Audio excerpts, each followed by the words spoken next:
রাজ্যের রাজনৈতিক অন্দরে নতুন করে জল্পনার পারদ ছড়িয়েছে এক ফোন কলে।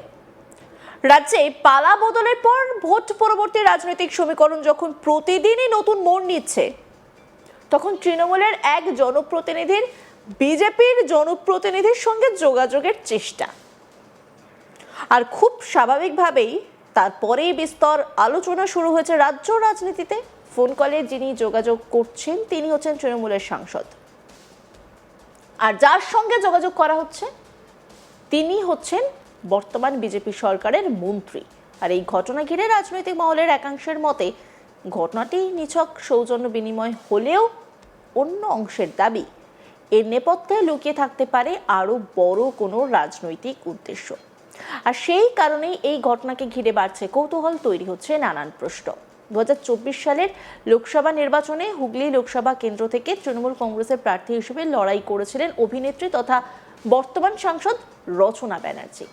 সেই নির্বাচনে তিনি বিজেপি প্রার্থী লকেট চ্যাটার্জিকে পরাজিত করে সংসদে পৌঁছেছিলেন। তবে 2026 সালের বিধানসভা নির্বাচনে রাজ্যে রাজনৈতিক পালাবদল ঘটে গেছে। বিজেপি সরকার গঠন করেছে। ভোটের ফল প্রকাশের পর থেকেই রচনা ব্যানার্জিকে ঘিরে রাজনৈতিক মহলে নানা জল্পনা শুরু। গেরুয়া আবির মাখা বিজেপি কর্মীদের সঙ্গে তার সেলফি তোলার ছবি প্রকাশ্যে আসতেই সেই জল্পনা আরো জোরদার। পরে দিল্লিতে তৃণমূলের বিদ্রোহী সাংসদদের ব্লকে তার নাম উঠে আসায় সেই আলোচনা নতুন মাত্রা পায়। এরই মধ্যে নতুন করে আলোচনার কেন্দ্রে উঠে এসেছে রচনা ব্যানার্জির একটি ফোন কল। সূত্রের খবর, তিনি রাজ্যের স্বাস্থ্য ও পরিবার কল্যাণ দপ্তরের রাষ্ট্রমন্ত্রী তথা বলাগড়ের বিজেপি বিধায়ক সুমনা সরকারের সঙ্গে ফোনে যোগাযোগের চেষ্টা করে। বলাগড় বিধানসভা কেন্দ্র হুগলি লোকসভা কেন্দ্রের অন্তর্গত হওয়ায় বিষয়টি রাজনৈতিকভাবে বিশেষ তাৎপর্যপূর্ণ বলেই মনে করছেন অনেকে। খবর অনুযায়ী রচনা ব্যানার্জি সুমনা সরকারের কার্যালয়ে গিয়ে তাকে শুভেচ্ছা জানানোর ইচ্ছা প্রকাশ করেছিলেন। তবে সেই প্রস্তাবে মন্ত্রী সুমনা সরকার সাড়া দেননি বলেই দাবি করেছেন তিনি নিজেই।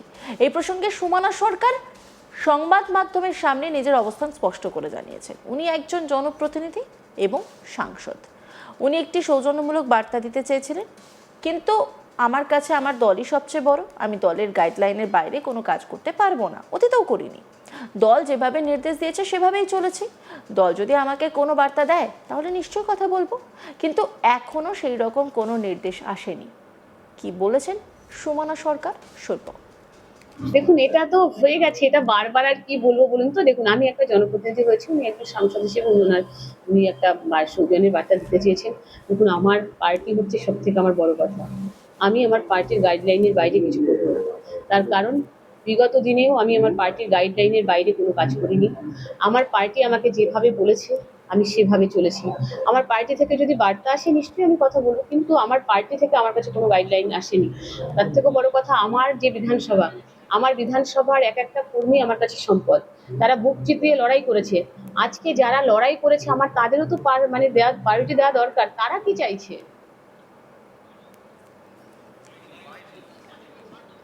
এই নিয়ে একটি রিপোর্ট তুলে ধরেছেন আমার কলিগ পার্থ, দেখব।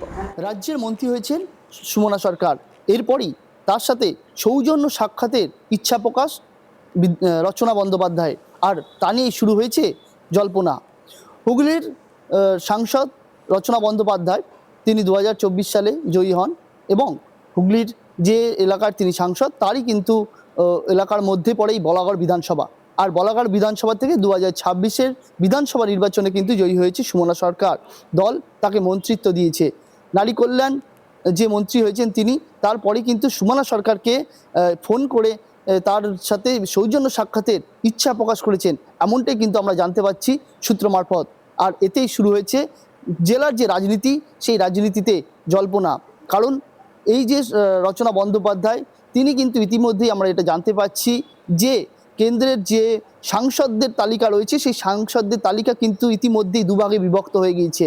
কাকলি ঘোষ দস্তিদারের হাত ধরে একটি টিম, তারা কিন্তু ইতিমধ্যেই বিক্ষুব্ধ সাংসদ বা যে মমতা বন্দ্যোপাধ্যায়ের যে লবি, সেই লবি থেকে কিন্তু কিছুটা দূরে, এমনটাই কিন্তু জানা যাচ্ছে।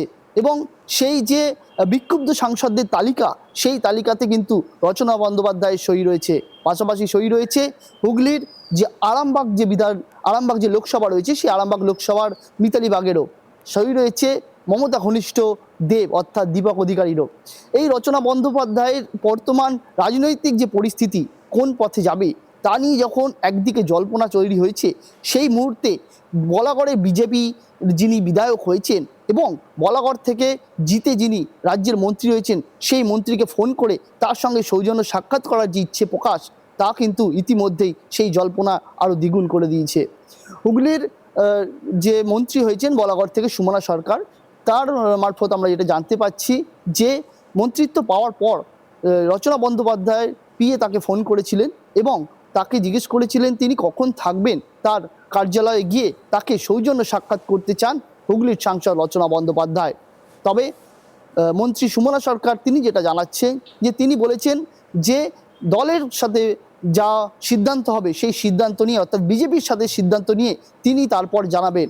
তার কারণ বিজেপির যে সংগঠন সেই সংগঠনের প্রত্যেকটা কর্মী থেকে শুরু করে নেতৃত্ব থেকে শুরু করে তারা কিন্তু মিলিতভাবে একটা সিদ্ধান্ত নেয়, সেই সিদ্ধান্ত পরে বাস্তবায়িত করা হয়। তাই নিজের কোনো ইচ্ছে বা সিদ্ধান্তকে গুরুত্ব দেওয়া হয় না এই দলে। এরপরই সুমনা সরকার তিনি যেটা জানান যে সৌজন্য সাক্ষাৎ হয়তো করতেই পারেন, কারণ তিনি একজন সাংসদ, তিনি যে এলাকার সাংসদ সেই এলাকা থেকেই বলাগড় পড়ে এবং বলাগড়ের নেত্রী সুমনা সরকার তিনি কিন্তু এবার বিধায়ক হয়েছেন এবং রাজ্যের মন্ত্রিত্ব পেয়েছেন। কিন্তু সৌজন্য সাক্ষাৎ করতে গেলেও তাকে কিন্তু দলের কাছে অনুমতি নিতে হবে বা দলের সঙ্গে আলোচনা করতে হবে, কারণ এই বিজেপি যে সংগঠন সেই সংগঠনে কিন্তু শেষ কথা বলে দল, কারণ নিজের কোনো ব্যক্তি স্বাধীনতা কিন্তু সেখানে কেউ দেখায় না। এই যে রচনা বন্দ্যোপাধ্যায় তার যে গতি প্রকৃতি তা কিন্তু এর আগেও জল্পনা তৈরি করেছিল। আমরা দেখেছিলাম হুগলির যে বিধানসভাগুলির যে বিধানসভার ভোট চলছিল 2026 সালের যে বিধানসভা ভোট, সেই বিধানসভা ভোটে কিন্তু যেদিন ফল ঘোষণা ছিল অর্থাৎ 4 মে, সেই 4 মে কিন্তু রচনা বন্দ্যোপাধ্যায় তিনি কিন্তু উপস্থিত ছিলেন হুগলির যে HIT কলেজ যেখানে গণনা চলছিল সেই গণনা কেন্দ্রের বাইরে। সেখানে যখন বিজেপি সারা রাজ্যের পাশাপাশি হুগলির যে কটি বিধানসভা রয়েছে অর্থাৎ 18টি বিধানসভার মধ্যে প্রায় 16টি বিধানসভায় তখনও পর্যন্ত এগিয়ে ছিল বিজেপি।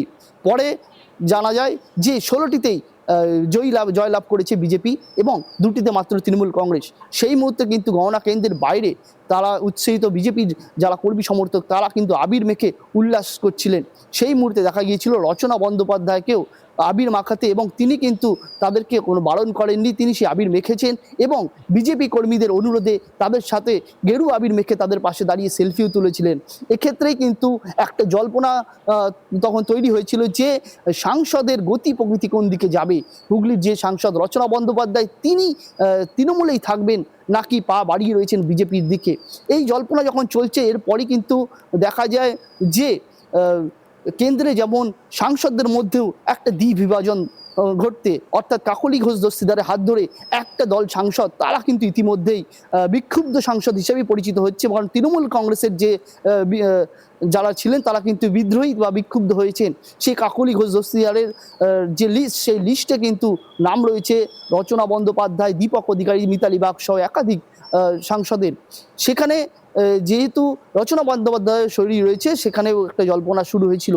ফের রাজ্যের যে বলাগড় থেকে বিধায়ক হয়েছেন সুমনা সরকার, এরপরই সুমনা সরকারকে তার পিএকে দিয়ে ফোন করিয়ে তার সাথে সৌজন্য সাক্ষাৎ করার যে ইচ্ছে প্রকাশ, আর এতেই কিন্তু জল্পনা আরও দ্বিগুণ হয়েছে। তবে মন্ত্রী সুমনা সরকার তিনি এখনও পর্যন্ত জানিয়ে দিয়েছেন দল যা সিদ্ধান্ত নেবে সেটাই তিনি মেনে নেবেন। তবে কোনো রাজনৈতিক দিক না দেখে যদি তাকে সাংসদ হিসাবে ফোন করা হয় একজন বিধায়ককে বা রাজ্যের মন্ত্রীকে, তাহলে তিনি সৌজন্য সাক্ষাৎ জন্য যদি ফোন করে থাকেন সেটা তিনি ভেবে জানাবেন এবং দলীয় যে সিদ্ধান্ত সেই সিদ্ধান্তই বহাল থাকবে, এমনটাই জানাচ্ছেন সুমনা সরকার।